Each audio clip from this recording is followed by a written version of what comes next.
So as I welcome people to our meeting tonight, I'm going to invite people to mute themselves. That helps us to eliminate some of the distracting back noise that we get sometimes when we're all gathered together.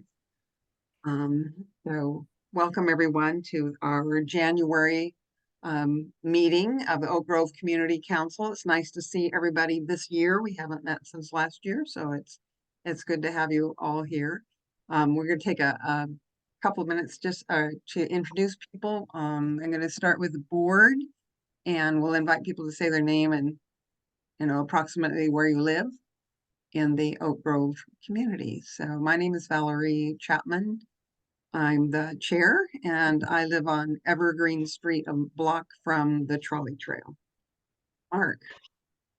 Hi, I'm Mark, and I live, I'm the vice chair, and I live on Riesling Road, just off of Concord Road, near the trolley trail. Jane. Jane Civiletti. I'm the treasurer. I live at the intersection of Fair Oaks and Oak Grove Boulevard, right where the fire truck got stuck last week for 45 minutes trying to get up the hill. Good description. Wayne. I'm Wayne Potter, and I'm a member at large on the board, and I live at Willamette View, just off of River Road. And I've been here for about 5 years now. Welcome. So Rich Napon will not be here tonight. He might come in late. Joseph Edge is not able to be here tonight either, although he said he might come in late. So those are our other two board members. So as we begin introducing our community, I'd like to just check to see if there's anybody here for the first time. Are there any newcomers from the community? Never been here before? You can raise your hand.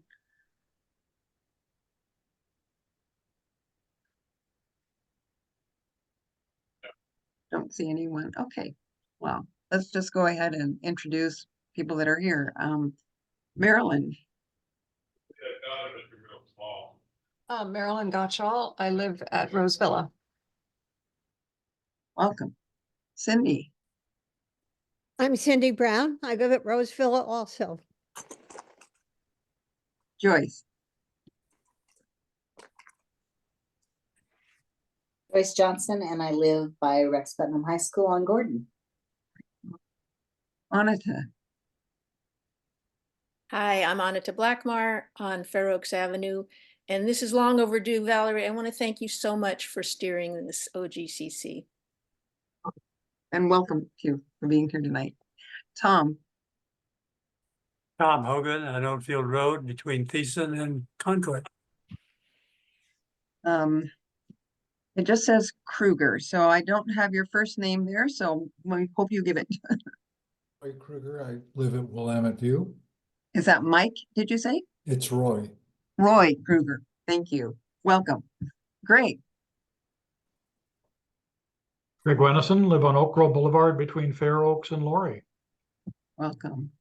Thelma.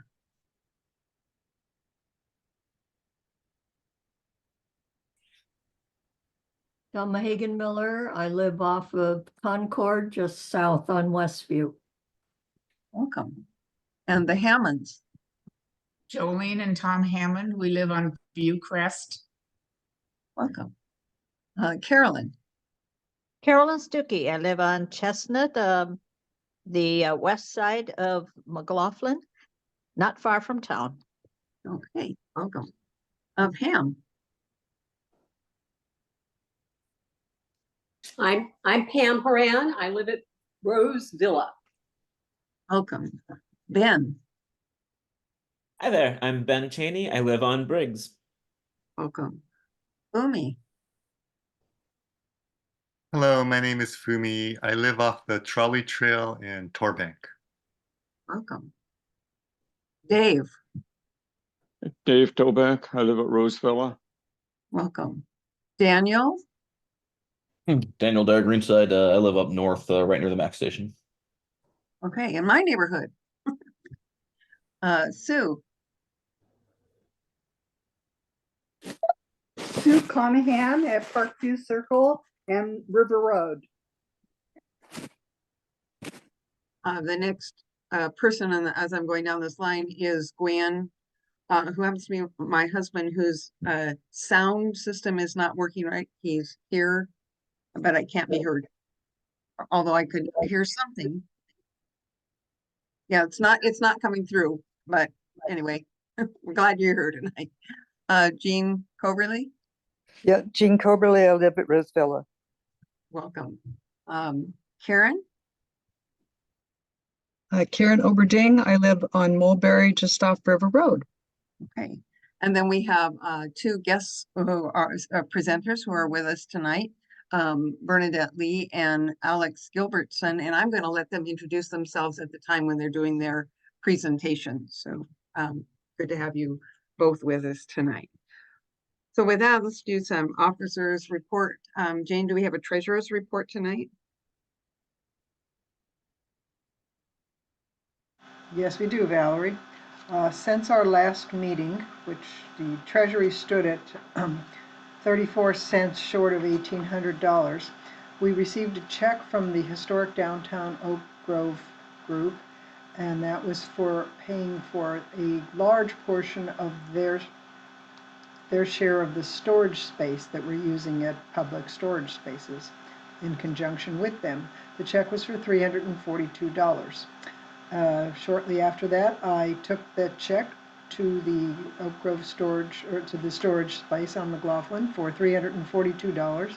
So our balance now stands at the same amount, $1,799.64.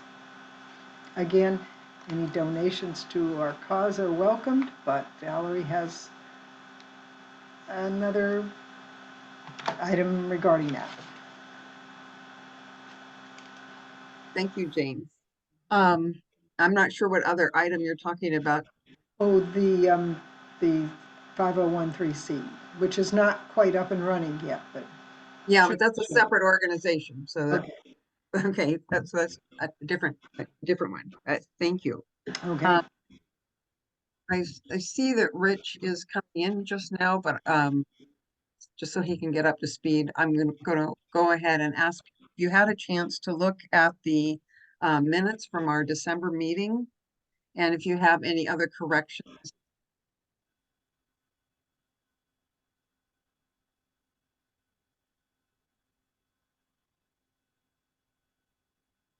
I don't see any. Okay, so if there are no corrections, then the minutes will stand as they were put out. We did get correction from the minutes that we sent out. Baldwin had sent us a correction, which was helpful. The school was wrongly named in one of the reports, and his report, but we've got that corrected. And as far as other reports from the board, I just wanted to let people know that we were asked by Oak Lodge Water Services if we would write a letter, or if the board would write a letter of support for their efforts to get a state grant to help offset the costs related to upgrading the treatment plant, which is significant. And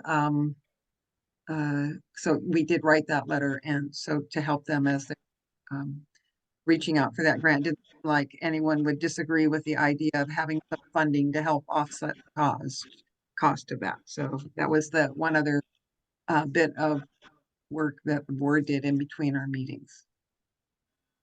Okay. I don't think there are other board reports, so let's move to our first presenter. So Bernadette, I'm going to invite Bernadette is with TriMet, and I'll let you go ahead and give a little bit about yourself and go ahead, you're on. Perfect. Thank you so much. Hi, everyone. My name is Bernadette Lee, and I am a community affairs coordinator at TriMet. And I'm going to share a presentation. So just give me 1 second for me to pull that up. Oh, there it is. I found the green arrow. Okay, here we go. Can you see the presentation? Okay, perfect. So thank you so much, Valerie and OGCC, for welcoming me again to provide another presentation on the Park Avenue Garage Expansion Project. It's really nice to be back with everyone after like post snowstorm. So in March, we are tracking to begin adding the 2 additional floors to the garage. So tonight, I just want to share a little bit of information about kind of what's been happening and what to expect as we move forward. So just to orient us all on where we're talking about, the garage is located south of the south side of Southeast Park Avenue and on the west side of Southeast McLaughlin. It's right across the street from the Park Avenue Max station and just to the east of the trolley trail. So late last year, we did receive approval on the exterior design. But I wanted to go over the designs one more time so everyone sees them and we can talk a little bit more about them. So this is the north side of the garage. So if you're standing at the station and you're looking south, this would be what the garage would look like. Just as a reminder, the vines will be replanted on the mesh panels on this side of the garage. And I have heard from the designer that they have actually chosen a new variety of vine to be planted on this side. It's going to be star jasmine. And it is less aggressive, so the goal is that it will be easier to maintain. So I just wanted to let folks know that detail about the vines. Here are images of the west side of the garage. So on that west side of the building, there will be a combination of decorative panels and panels for the vines to grow up. Those panels will reach up to that top floor.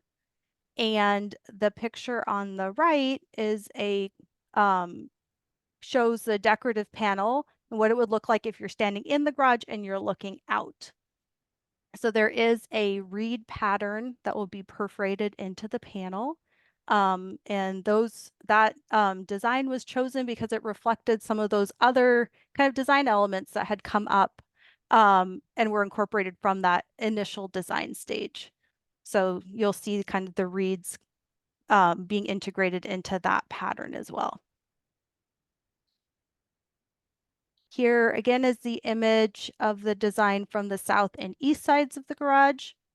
When I visited last fall, an attendee had asked the question about if vines were going to be added back onto the reeds. So I went back to the team and asked them, and I have heard that they are planning to replant vines on the reeds with a less aggressive vine that they think is going to work better. So also the metal reeds are actually set in a two offset rows around the side of the building. So they're going to be planting the vines on the reeds that are further away, that line that's further away from the building.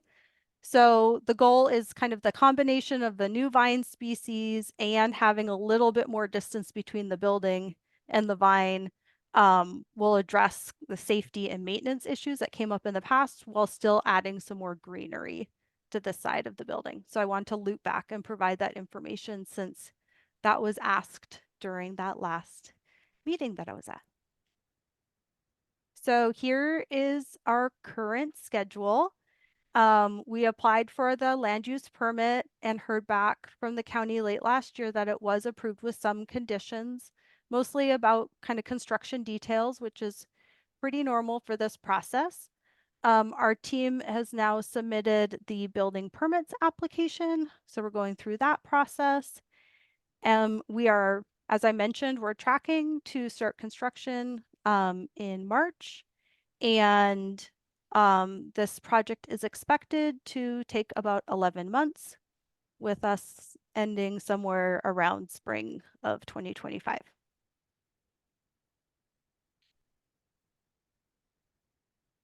So I did want to highlight something that is new and kind of a first time thing with this project. So TriMet has a new requirement to have a clean air plan, and the Park Avenue Garage Expansion Project will be the first project where this is implemented. The goal of the plan is to reduce emissions from motorized equipment during construction. And all of our contractors and subcontractors are required to get their equipment certified. There'll be inspectors to verify that the equipment has a certification sticker. So since this is kind of a new thing, I thought it was cool and just wanted to share it with the group, and that this is kind of a first time thing for TriMet. So a little bit of information about what to expect when we get into construction. We are planning that the parking lot stays open during the majority of construction. We will provide information to riders about other places to park when the garage must be temporarily closed during construction. So when that comes up, we'll be providing information to riders. For staging, the staging is planned on the west side of the garage property. Trees and vegetation will be temporarily impacted in the staging area. Wetlands and swales are to be protected. And then when construction's complete, the staging area will be restored. So that is our policy on these kinds of projects, to restore landscaping when construction is complete. And then finally, a little bit more information about what to expect. Construction fencing will be placed around the garage site during the project, but pedestrian access will be maintained between the garage and Park Avenue. And sidewalk access on McLaughlin is not expected to be affected by that fencing. So just wanted to let people know about that. Those are my updates for today. I did want to provide my email. If you would like to receive construction updates as we kind of get into this next phase, please email me, and I will add you to an email list. My goal is to do kind of semi-regular updates about construction, just to keep people in the loop. So with that, I'm going to stop sharing so I can see everyone's faces. And does anybody have any questions? I have a question. Yes. Okay, as someone that lives pretty close to the project, first of all, a comment that I appreciate the idea of having a low noise, or making sure that equipment is in good order so that noise isn't really loud. Curiosity, do you have any idea about what time the construction day will start? I mean, like what time in the morning? How is that going to work with all of the traffic coming in? And that seems Yeah, that is actually a really good question. I have not heard that level of detail yet from the construction team, but I can reach out to them and get back to you on that. I'm sorry that I don't have that yet. So what time will the construction day start? Yeah. And will they work weekends? That's another thing. I mean, yeah. And then weekends. Okay. I can look into that. Thank you. Mark, hand us up. Yeah, question, Bernadette. Thank you for the information. I wanted to ask if there is a number that we can call if there's something that comes up, at the moment, if we see something that's happened off hours, some number that we could call TriMet to say, hey, there's a problem there. Yeah, let me find this for you.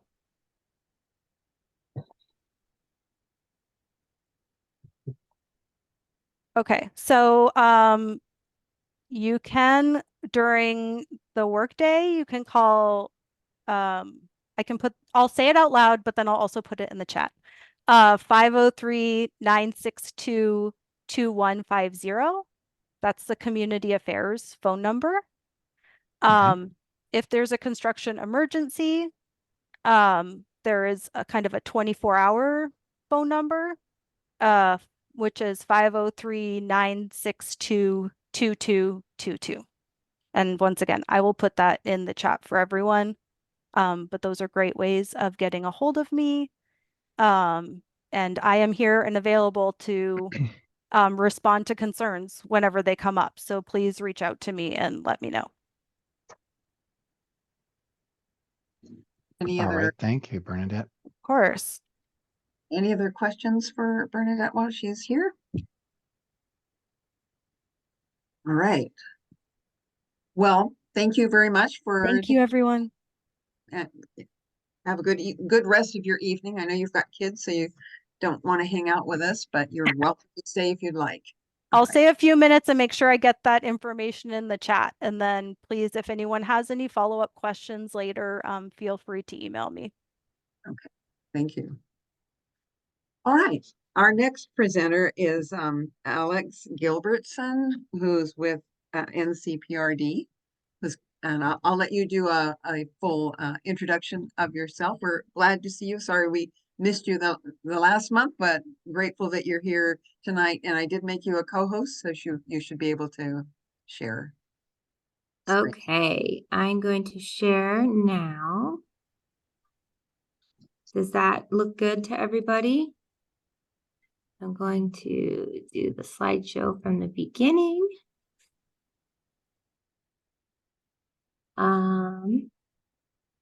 Okay.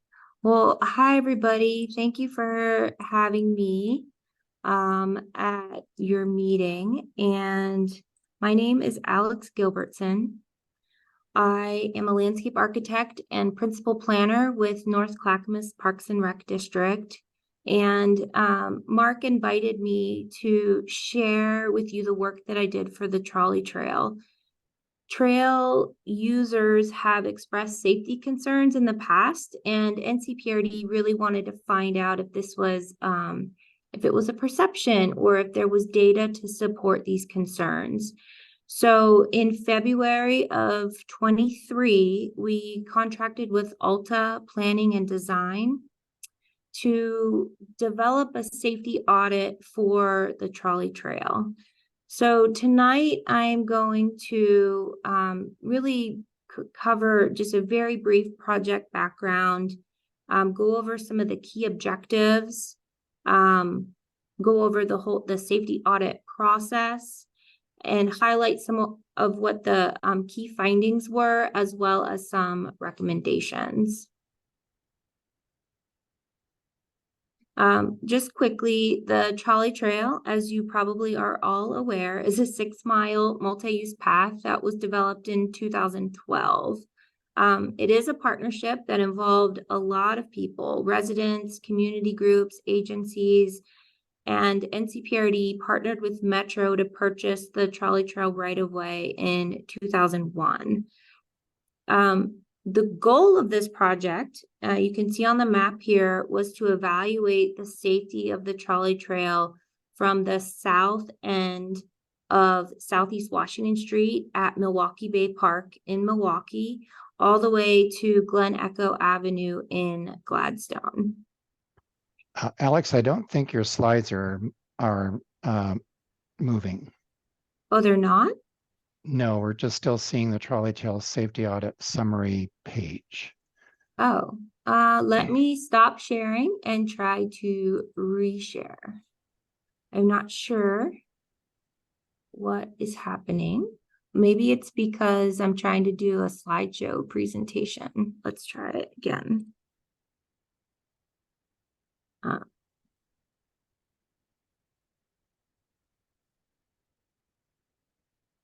And if I go to this, can you see the blue screen that says trolley trail safety audit? Okay. Yes. Can you see this one? What we will cover? No, it's not changing. I wonder why.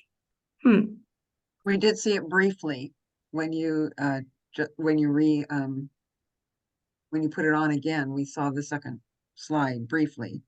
Okay. Let me try this one more time.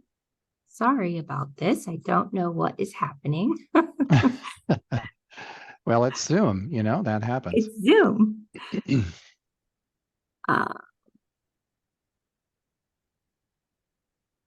So what if I did not do the full screen? Would that be annoying for everybody Nope, if I that's just okay. did That this? works. Maybe I can like minimize to make it as big as possible. Is that okay for everybody? That looks good. Yeah. Yeah. We're on- Okay. Sorry. So this is the map that showed the extent of the trail project. So like I said, in the project, we were looking at the south end of Southeast Washington Street at Milwaukee Bay Park in Milwaukee, all the way to Glen Echo Avenue in Gladstone. The key objectives for this project included looking for perceived issues, identifying problematic areas, and also providing some recommendations. Alta assessed how the trolley trail functions. They identified things like health, safety, and welfare issues, as well as gauging how this trail compares to other regional trails. Some of the information that we gathered that helped Alta understand and assess the existing conditions included looking at the trolley trail master plan. We looked through incident reports from the Clackamas County Sheriff's Office. We gathered crash data. Alta had interviews with NCPRD staff and some community members. We looked at trail user counts, and of course, we were able to kind of look at what NCPRD's current operations and safety guidelines are, the rules, the regulations, and the ordinances. And then through the safety audit process, the team really wanted to identify challenges and potential solutions in the field by conducting 2 field visits. The first one, identifying safety issues that pertain to trail conditions, and then the second for user experience. So during that first initial assessment, Alta documented physical trail conditions such as visibility issues due to lighting, overgrown vegetation, slopes. They looked at surface condition, like what are the drainage patterns? Are there changes in materials? Is there leaf litter that tends to pile up in a certain spot? Are there cracks in tree roots, etc.? They looked at signage and striping, like messaging, placement of signage, lack of signage. They looked at adjacent land uses. Is it residential? Is it industrial? Is there heavy machinery? Are there noises? Are there odors? That kind of thing. And then more generally, just looking at obstacles and constraints. So they did this process, they took all this information, they gathered during that field assessment, and then they conducted another field visit to identify safety issues that pertain to the trail conditions with the user experience, which really helped them call out potential user conflicts. They set up in 6 different stations along the corridor during the morning and evening commute hours to observe user behaviors and identify safety issues and potential conflict points that needed to be addressed. I do want to call out that we did only have scope to have them conduct 2 field visits. So this user experience site assessment happened during the week, during the morning and evening commute hours. And so I understand that there's different usership on the weekends versus the weekday, but I just wanted to let you know that what I'm presenting is what was documented during a weekday. But as far as that user experience site assessment, they looked at user conflicts, especially between bicyclists and pedestrians, and then as well as between trail users and vehicles at intersections. They also looked at crash risk. things that like associated with things like speed, turning radius, trail width, volume of users, and then in general, assessing visual guidance and user response. This is, so the first field visit provided pretty thorough documentation of the trail condition and identified potential safety issues. Both an engineer and a landscape architect walked the entire corridor out and back while documenting this safety audit at all of the different trail access points, intersections, trailheads all along the corridor. This is an example that is one segment of the 6 mile long stretch. But it really shows that they used a detailed site map. There's a checklist that they used, as well as photo documentation for each segment to make sure that there was a pretty thorough analysis of the entire corridor. To save time, I'm not really going to read through all of the key findings. I'll just hit on the categories, and you can, of course, find more details in the full report. But the key finding or takeaway for signage really was to enhance signage, promote safety, help trail users navigate the corridor. Striping, improve and add pavement markings to minimize conflicts. Key finding for surface conditions, maintaining and repairing level surfaces, bolstering shoulders to eliminate drop-offs from the trail edge. This is a nice photo that helps document that type of edge condition. Visibility issues. This could mean trimming vegetation or adding reflectors to the bollards or vertical elements within 2 feet of the trail.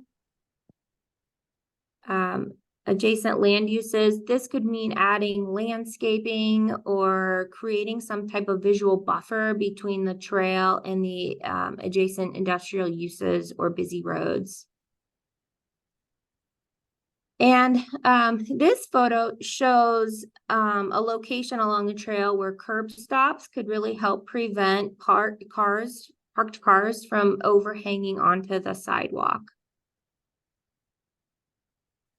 So this was just some quick examples of the key findings. The second field visit was scheduled at times that would really capture the trail at higher use to better understand and observe user experience along the corridor. Like I said, it was during the workday. 4 Alta staff were situated strategically at specific locations that were identified as potential areas of concern. Each observer had this site map. They had the checklist of relevant issues, and they were really there trying to observe trail user behavior. Again, this is just one example for one segment of trail during the morning commute time. And of course, all of the detailed notes are provided in that full report. But there were 6 observation sites throughout the 6 mile corridor. The first one was at Southeast 17th and McLaughlin Boulevard near Milwaukee Bay Park. The second was between Southeast 22nd and Southeast River Road. The third one was at Southeast Park Avenue and Southeast 27th Avenue near the MAX station. Number 4 was at Southeast Torbank Avenue to Southeast Courtney Avenue and Southeast Arista Drive. Number 5 was at the intersection of Southeast Concord Road and Southeast Arista Drive. And the final 6th spot was between Southeast Arista Drive to Southeast Whole Avenue. So of those 6 sites, there were 4 broad general corridor-wide observations made. Number 1 being that the bollard and basalt trailhead markers are effective at forcing trail users to recognize and slow down at intersections. The second point being that sections of the trail that are adjacent to McLaughlin Boulevard are impacted from noise pollution generated from the roadway. Some scooters and e-bikes were observed moving through the corridor at higher speeds, and trail users generally self-regulate speed, share the path, and slow down to pass. Taking the data gathered from both field visits, Alta then they basically created this toolkit of potential solutions.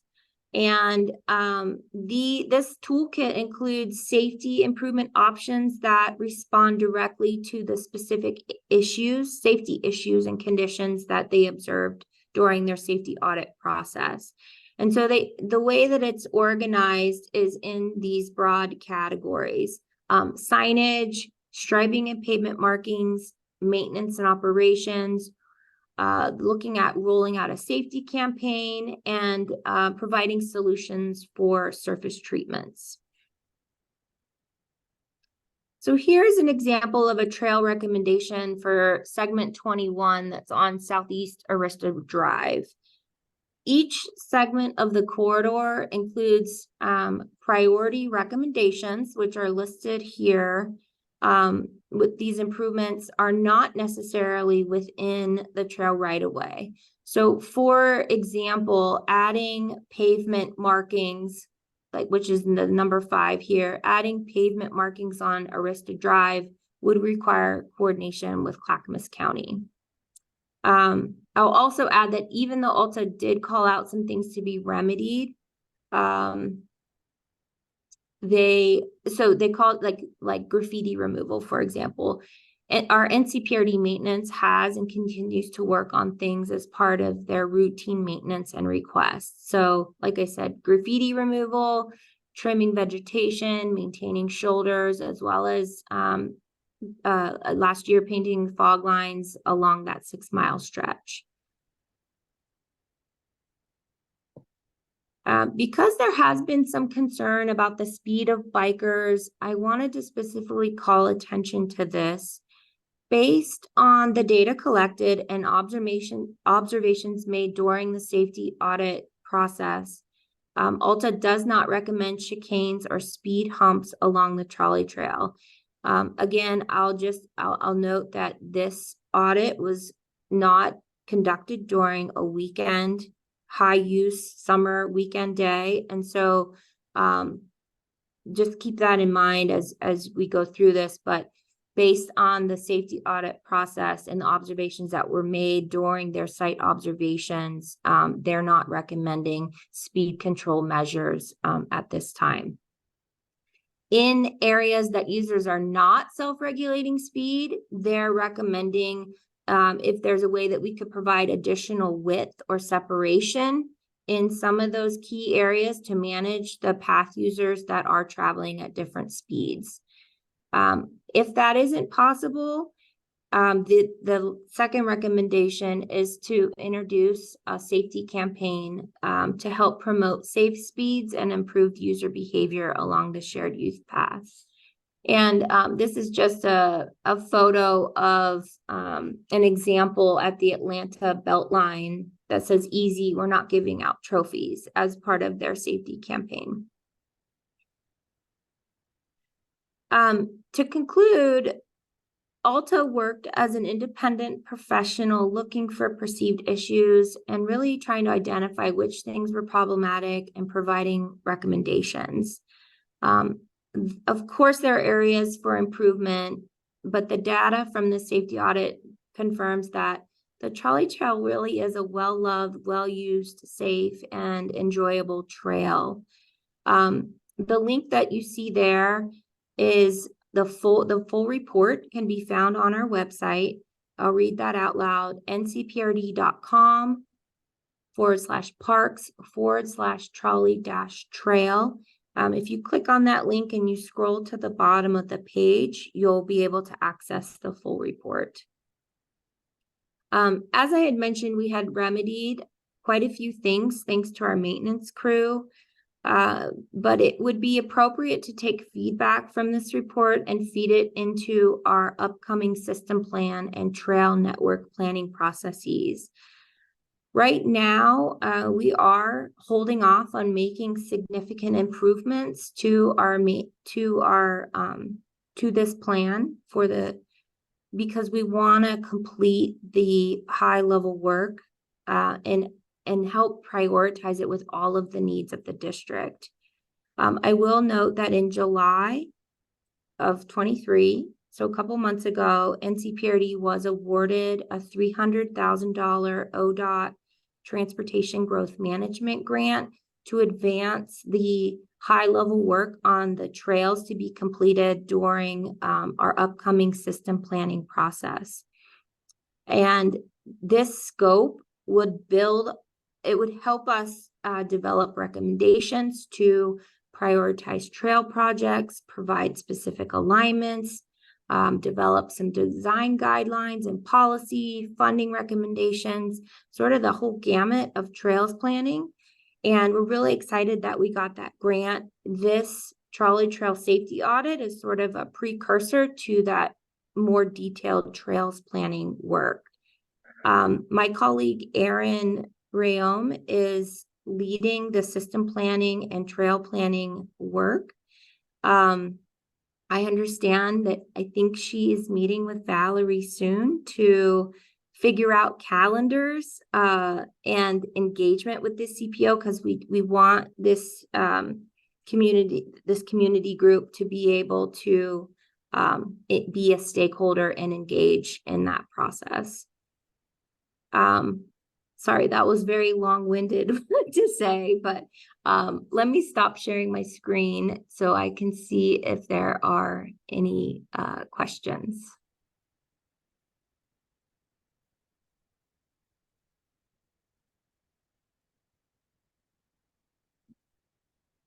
Are there, I want to thank you, Alex, for your reporting, but there's a question. Anita, here we go. Hi, Alex. I was just Hi. wondering if you could give a few more details about your colleague reaching out to the CPO and what that will involve in terms of the connection and the communication and the goal of that. I don't have the details on that particularly. I just know that I think she has a coffee date set up with Valerie in the next couple weeks or next week to try to sync up calendars. The system plan process, we had the kickoff meeting with the consultant last week. And so we are getting ready to gear up for an exciting bundle of work that's about to happen. And that what I understand from Erin is that the community engagement process for the system plan is going to be held begin in earnest in March of this year. So we're quite close to being able to engage with stakeholders such as this group. And I think the conversation between Erin and Valerie is really going to shape how this group will be involved in the process. Great, thank you. Marilyn, I see your hand. What would a safety campaign look like? I know that changing behaviors is very problematic, and I'm sure that having access to the trolley trail helps bikers in particular get to places they want to be in a hurry. Mm-hmm. So what, other than signage, what might a safety campaign look like? Yeah, that's a really great question. And I think it's pretty nuanced too, because I think we would really need to take a look at our policies, what signage we do have on site, and how we could roll out an education program for understanding trail etiquette and usership. And I think it's more involved than an answer that I can give right now. It would involve quite a large community-driven process to help us understand what some of the really major concerns are and how we can respond to it in a thoughtful way. This attempt at a safety audit was really looking at it. It was a very pared down scope. The first version that Alta gave us was very comprehensive. It went beyond safety to look at things like condition, character, accessibility, equity, and going broader in scope now would have meant that the trolley trail was ahead of all these other trail needs that we need to figure out district wide. And so we pared down this scope, and we don't have the recommendation for what a safety campaign would actually look like at this point in time. So it's another level of work that we need to expand upon when we get to that point. Joyce?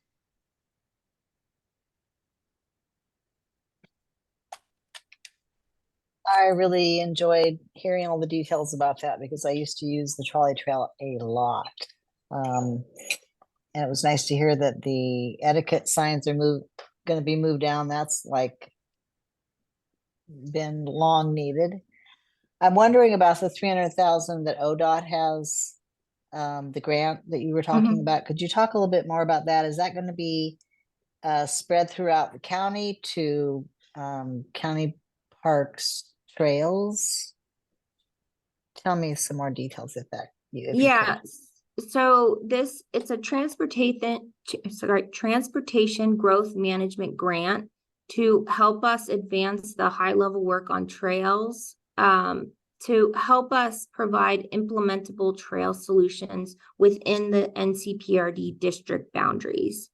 And so this scope would build on the system plan level of service analysis, and the $300,000 is available for us to hire a consultant to help us figure out, like I said, prioritizing trail projects, providing conceptual alignments in gaps where we don't have trails, providing design guidelines. What do our trails look like? How do they feel? What are the policies and the funding recommendations to get those built?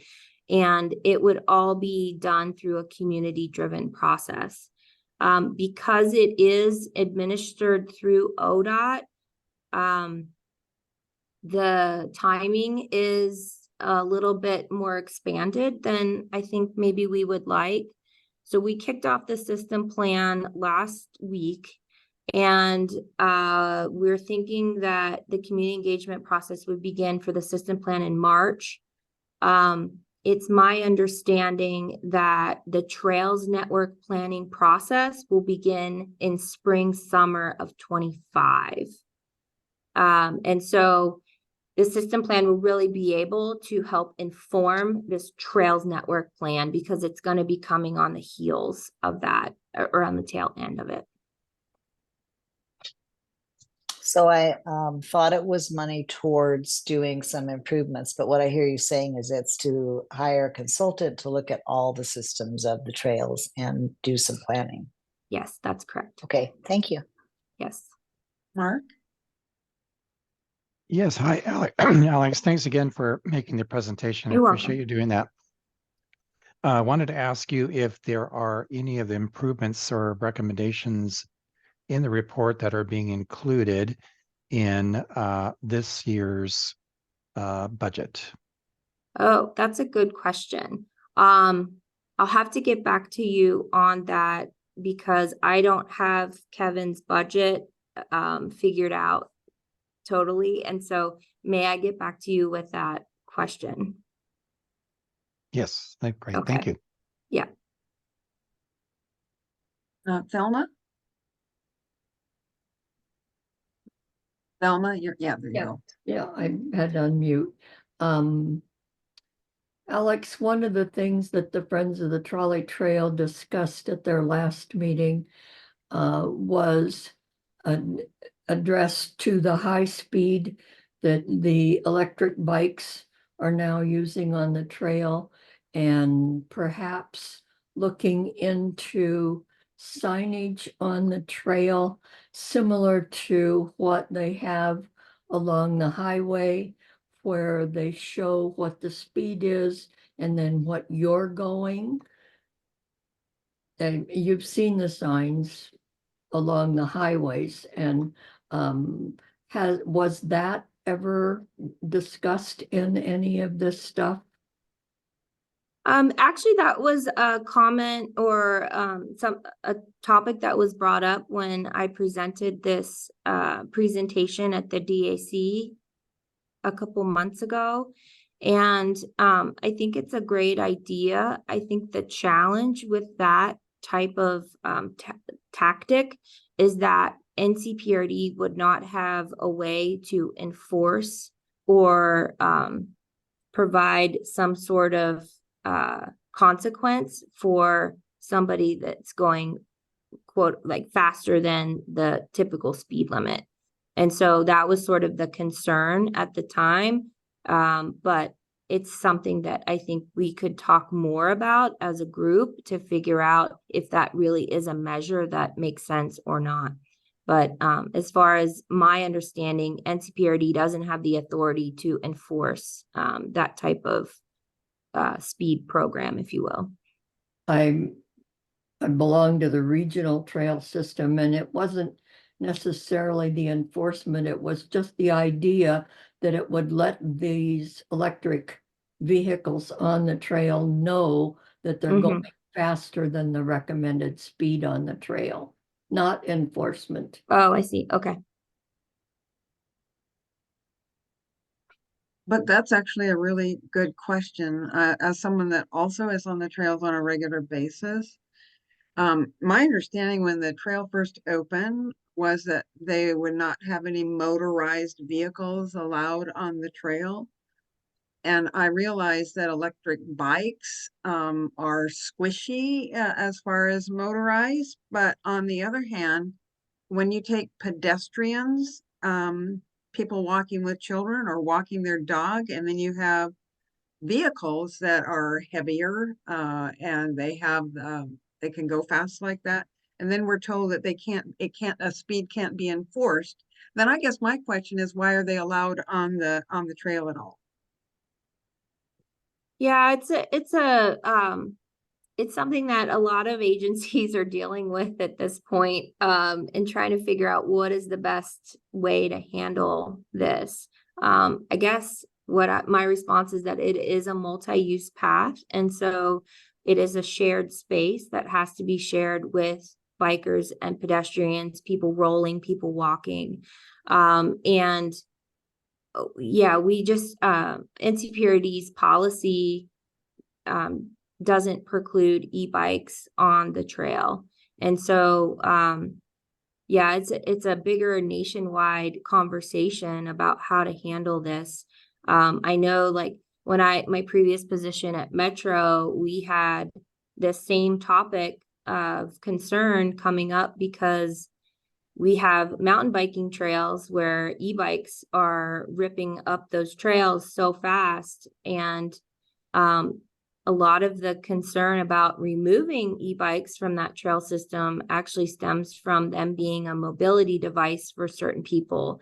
So we didn't want to preclude that. So it's really difficult, and it's hard to put a line in the sand about whether or not they should be allowed or not. Yeah, this safety audit really just tried to document what the observations were, what the conflicts are, and then we're hoping that we can take this trail system planning process that we're going to work on to help us identify improvements and update policies, because right now we don't have that updated policy.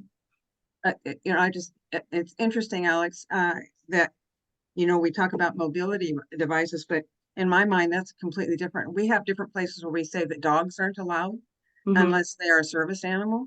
So why can't you say you can't use a motorized vehicle unless it's a mobility device, which would make pretty, really good sense. And I don't know about anybody else here, but I have never seen them going really fast anywhere. So it doesn't, anyway, just a comment. Yeah. I see Dave Doback has a question. Is there a legally established speed limit on that trail? No. No.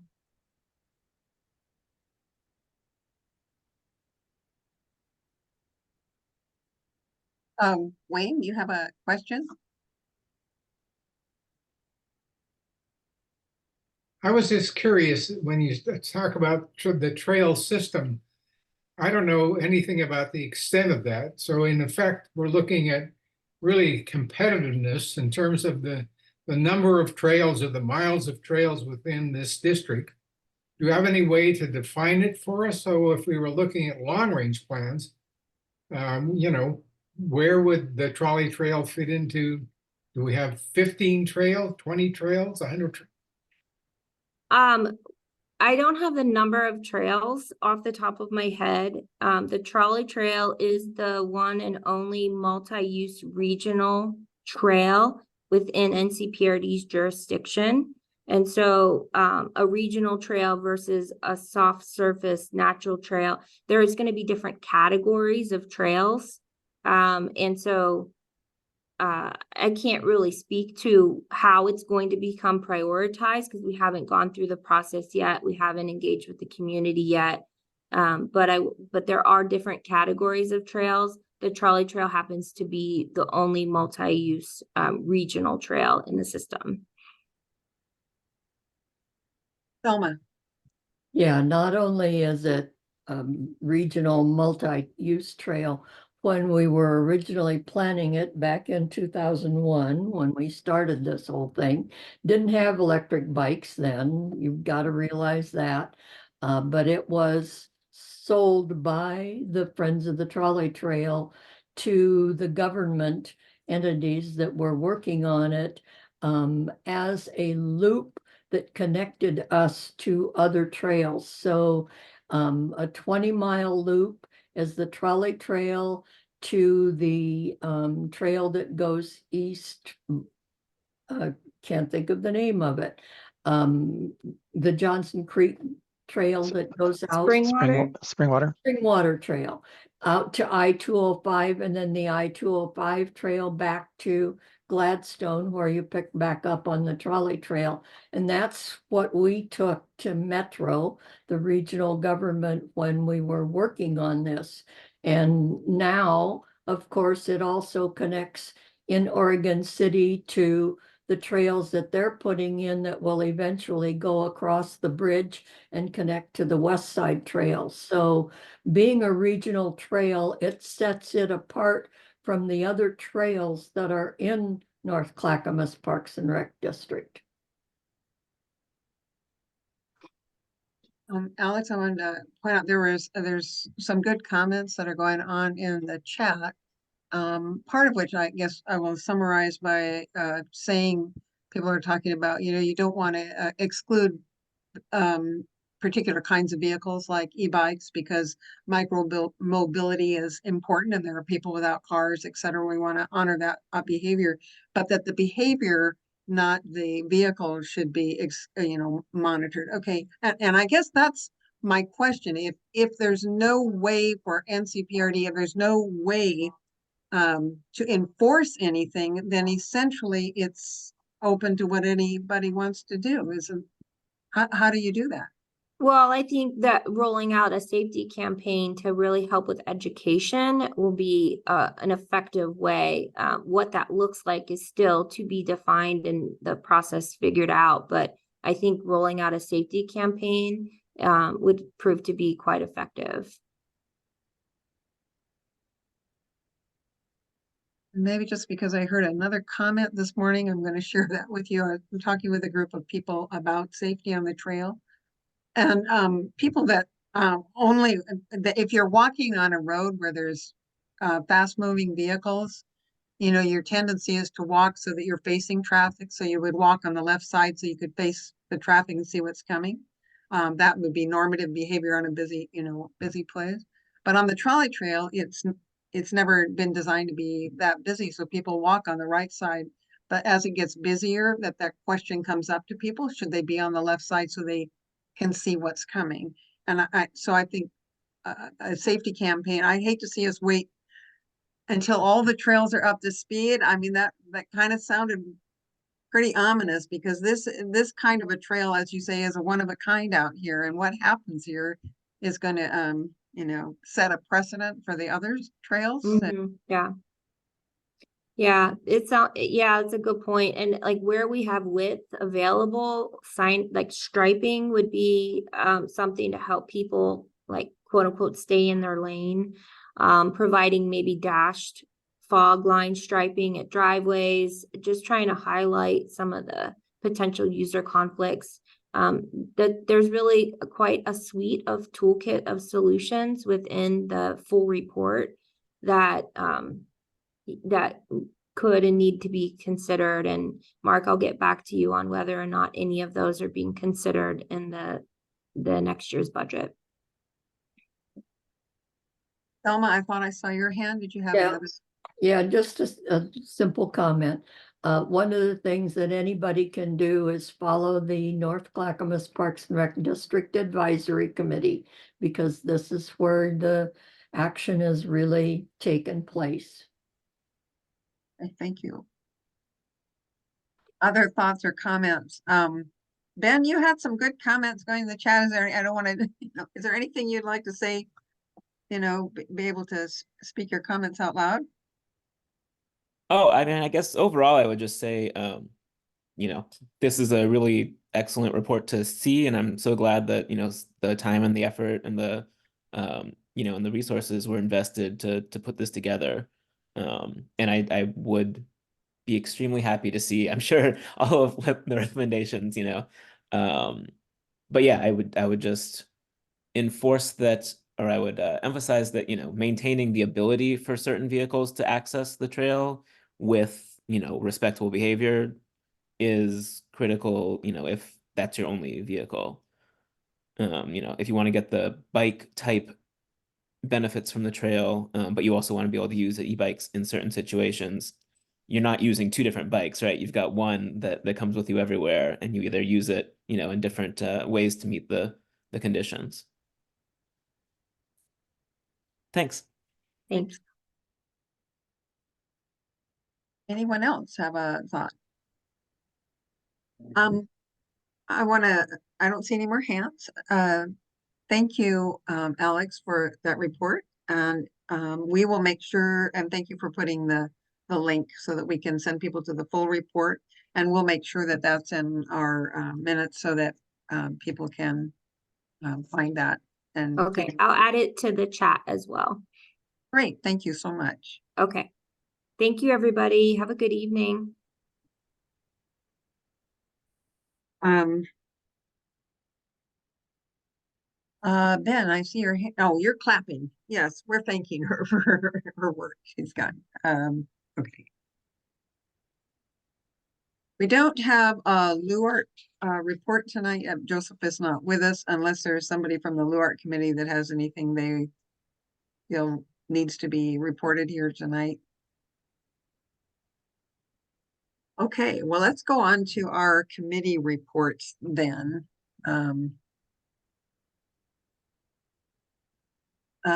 Mark, did you want to start? I think you have a NCPRD report, so. Yes, thanks, Valerie. So a few different updates for folks on the NCPRD district. We had a couple of resignations in December for the district advisory committee, and one of them is here in our sub area.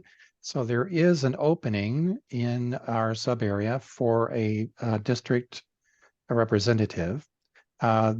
We will be going through a promotional process to engage with folks to get somebody to be a new member, which will the elections for that will take place in June. So if any of you have an interest of being on the district advisory committee, we meet monthly, and it usually involves some time on your part to review reports that come out prior to our monthly meetings, and to participate at that monthly meeting for about an hour and a half to 2 hours. Just some news as far as the district. We do have a recruitment process that is going on right now for a new director. Interviews for new directors are going to be taking place in February. So I'm glad to see that there's some progress being made on the replacement for the director, since the systems plan, as you heard, has started and is going to move pretty quickly. The systems plan will have pretty robust community engagement process, and I expect that we'll be rolling out more information to this group about how you can participate in that. And I think that's about all I had. Thanks, Valerie. Okay, and are you also doing the district advisory council report? I mean, is that, or was that the DAC? Yeah, that's all. That was it. Yeah. Yeah. So I understand there's a new chair and vice chair. Do you want to mention that too? Yeah. There's a new chair, Jeanette De Castro, which is in sub-area 4, I believe, and then I was selected as the vice chair. And that term will go through 1st of July. Okay, so you're just filling out the terms of the people who left the DAC, is this correct? That's correct. And then there's each of the chair and vice chair terms are 1 year. So there would be a new election for a new chair and vice chair starting at the end of June. So, and at the end of June, there would be the open position for the representative in sub-district 2. That's when the election would take place. Is it possible to have a temporary replacement so that sub-area 2 has 2 representatives? Good question, Valerie. So Anita and I asked that question of Cindy Becker, the acting director. She said that they would like to do the entire recruitment process all at once. So they are not intending to fill a temporary position at this time. So that we will not have that other member up until the elections occur in June. Well, okay, that's interesting. Sounds a little chaotic. I would really love to have been able to suggest that we ask Anita Blackmar if she would be willing to step in and for those, because she's fully up to speed on what goes on in the DAC. Surprising they don't want anyone to fill that. Anita, you have a question? It's not a question, it's just more on that topic, because Mark and I have interacted with NCPRD staff and Gary Schmidt and the interim director, and so they just made that decision. And it's not that far away to get somebody back in June. And the point they made was, well, it's not as if our sub area has nobody. We just have 1 right now instead of 2. And it's a rather elaborate process to do the outreach and then have the selection process. So that's, I think, one of the reasons they're thinking just have it all happen with people's terms ending and filling the vacancies. Although on the other hand, right now there are 3 vacancies because there were 3 resignations. So, we could keep advocating for one approach or the other, but that's the current status is to just wait until June. But I think what I'm going to be perhaps still talking to them a little bit more about is whether we should work having alternates into the bylaws, which we currently don't have, because then when somebody resigns, which happens fairly often, somebody else would be able to step in. So that's also sort of maybe on the back burner right now, but it could be in the front burner. So I'm sorry, I don't know the position of Cindy Becker. Can you tell me? She's the interim director currently. She, when Director Mike Bork left, she stepped in as the interim director. And she's also in charge of the Concord project in a sort of, the Jason Varga, who's in charge of the Concord project, answers to her. She's the next level up. And then the next level up from Cindy is Gary Schmidt. I don't know if this is important information to say, but that's the hierarchy. No, but here's my thought, and I'd like to open it up to the floor to get input from the community. But here's a thought. Okay. You know, well, between now and June is like 5 months. I mean, there's probably 5 meetings going on in there, and it seems to me that there's a lot of things going on in the park district, and there's been a lot of sort of upheaval. I thought upheaval. I thought, Mark, you handled that well, but you had both a vice chair and a vice chair resign, and they lost the director, and all of those things are open. And we're a pretty significant area, and the Concord project is in Oak Grove. And it seems like there's a lot of reason for Oak Grove to have two representatives on, representing the district that we have. So I'm wondering what people think about our advocating, writing a letter to Cindy Becker and saying that we would really like to have a second representative from, interim. We understand that, and at the same time, I would attach to that, wondering whether whether you would be willing to step in and do it so that there's somebody that knows the system.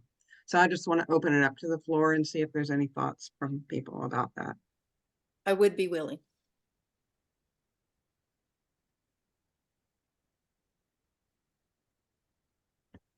That No, I would say, Valerie, that's all, having input from the community council and from community members always has an impact.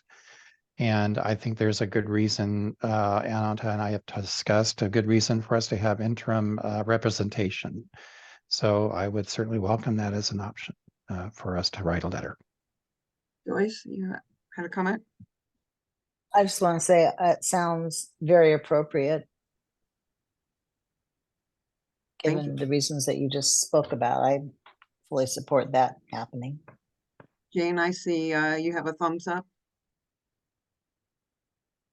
So Wayne, do we have a motion from the floor? I so move. Not a motion. And a second to that? I second. Are there, there's a moment for any other discussion? Otherwise, is there anyone that is opposed to going that route? So the motion would be to write a letter to Cindy Becker advocating that we have an interim person and putting the name forward of Anita Blackmar, who's willing and is up to speed in the DAC already. And Valerie, if I could just add, perhaps if it's okay for the board to write the letter and to issue it without reviewing it with the general membership, if that sounds okay to everybody. That would make it go much faster. So are there any objections to this? Kind of like two pieces, one that we write the letter and that the board takes care of doing that. Okay. Seeing no objections to that, I think that's what we will do then. Thank you. And Anita, thank you for being willing to step up interim and making sure that our community has a voice going forward. Right. Thank you for coming up with this idea, because it means a lot more if NCPRD hears from more people rather than just a couple. All right. Are there other committee reports tonight? I'll do one more, Valerie, and that's about the Oak Grove Festival. The organizing committee has already started working. We've set a new date for the festival for the last Saturday in June 29th. Our hope is that it will be a little cooler than it has been the last couple of years. So watch for more information to come on that. Thank you. Is there anything from CERT?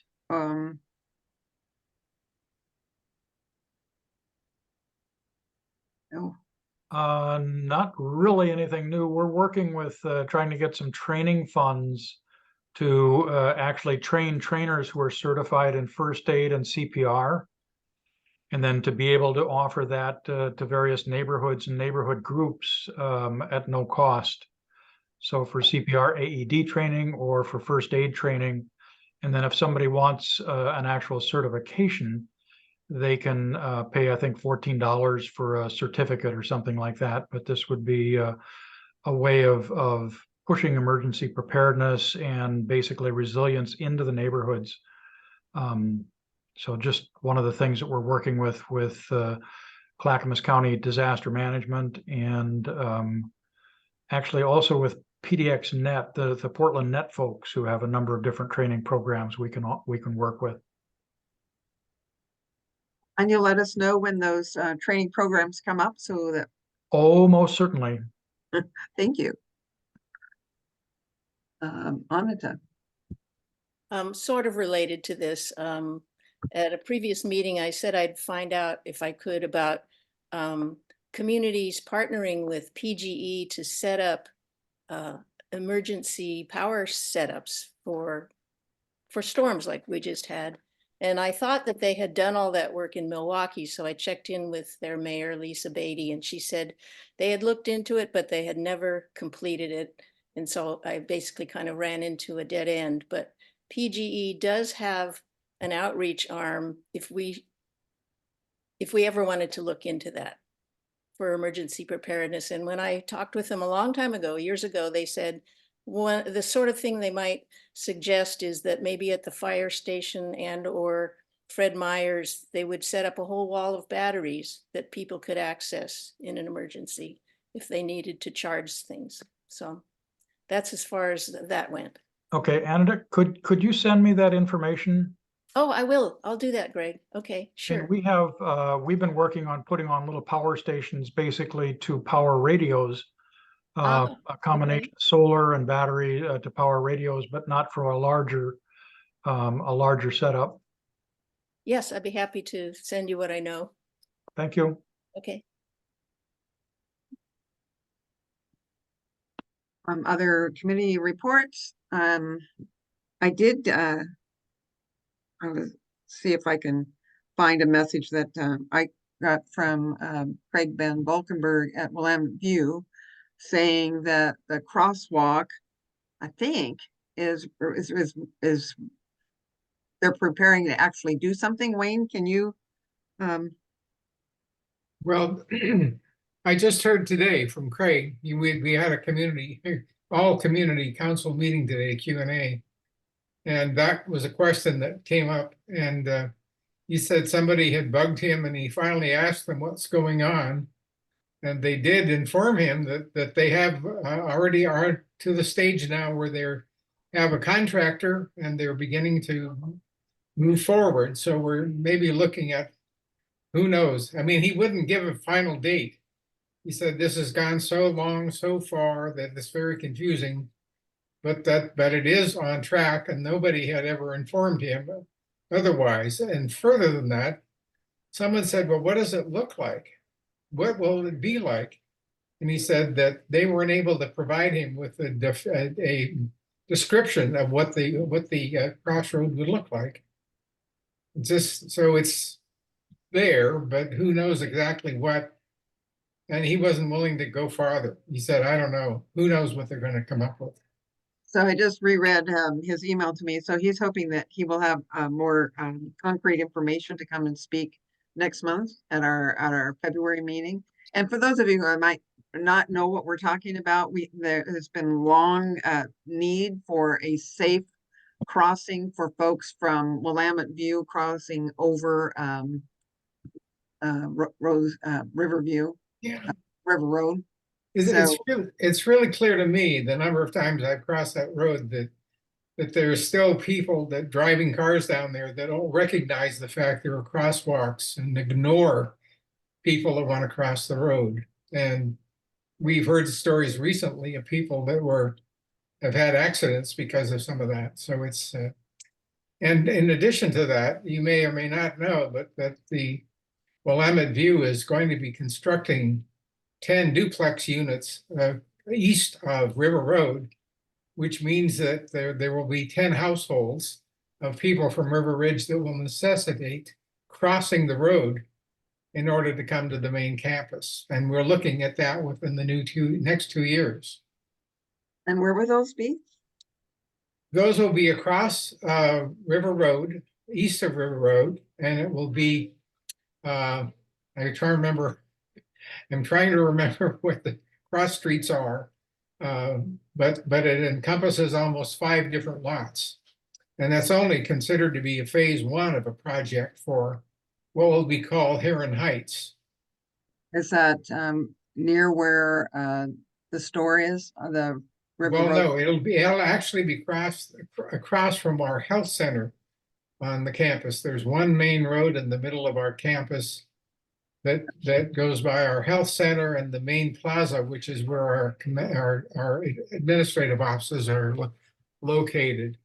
So it's immediately across the street, and it will go from a parking lot we now have around the corner. There will be some properties, some housing that will face one of the existing streets. Then there will be an internal roadway that will accommodate two more duplexes. So there are going to be 5 duplexes. Great, thank you. Do we have other, without other reports, do we have comments from the community, things that are on your mind, things you would like to hear about coming up?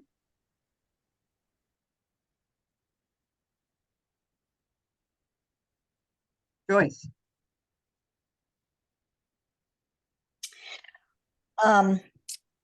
I've been working on getting something developed on Rothy Road for Putnam High School's school zone because of the traffic issues and because of the lack of markings on the crosswalks. And that seems to be a problem in many areas. We got an email from Nicole Perry and had been working with, we went to a school board meeting, and there's going to be an audit happening for Safe Route to Schools for Putnam High School. And Valerie, I'll send you a flyer when I get it done. Okay. And do I have an email, or is it on the Oak Grove website? Yeah, so I if can you just get it off of there. Yeah, just send it. Yeah, that way. That would Okay, be I'll do that. And it's going to be February 22nd at 2:45. There's going to be a little bit of an organizational meeting or something at 8:15 in the morning that Jim Bong and I are going to go to. And we have a few other people in the neighborhood that have been involved in, and I'll keep bothering to be involved. So anyway, just wanted to let you know, and I'll send you that when I get it done. okay. Oh, one more thing about the walk bike plan. Wasn't it to be submitted in January this year? And has anybody heard from, is it Scott Holscher from the county, or? Yeah, it is. It is. Jane, do you have information on that? No, I had a question for Joyce. Oh, I wondered, Joyce, if you know any of the students at Rex Putnam, have they been involved in any of this activity? I have asked about getting a hold of somebody from student council who would like to be involved and organize something that in that vein, and we will definitely do another reach out for that and talk to the student council advisor and get some student input, because that's important. But probably Christian Snuffin will be involved, and he's with the county. And he was going to encourage Scott to put in something in the walk bike plan about maybe lit crosswalks, because we have no lighted crosswalks for the students or the community on this road since 1963. Okay, thank you. Thank you. And thank you, Joyce, for working on that project. Yes, thank you. Elma, you had a... Yeah. You might want to consider inviting Mike Besner to come to one of the next meetings and discuss. There are actually 3 things that Mike could address. One would be the construction on Jennings Avenue between McLaughlin and Oatfield, and what the status of that is. Then the Willamette View crosswalk and the project on Courtney. Mike should be able to address the current status of all of those for you. So he's with the transportation department? Yes, yes. Okay, great. I should say at our next meeting in February, Bob Knorr will be here, who's with the transportation department, Clackamas County. to be talking about the plan, the Courtney Complete Street Plan. So, and my understanding is that they have some ideas and want some community input, which hasn't actually happened up until this point. So, I mean, it was presented to us kind of complete, but so they will be here next month. to talk And about they probably work under Mike Besner. Mike Besner is directly under Dan. that. Okay, great. Thank you, Thelma. And we want to, yes, we need an update on the bike walk plan. Thank you, Joyce. Okay. Any other comments for the good of the order? We can go to announcements. Are there any announcements that need to be? Okay. Well, I see no reason to prolong our meeting past 8:30 if we don't have to. I know that, but it's I want to thank people for being here tonight. Our next board meeting will be on February the 5th. Those are open and the link is on our website to the board meetings. And our next general meeting will be on February 28th. And with that, I will stop recording.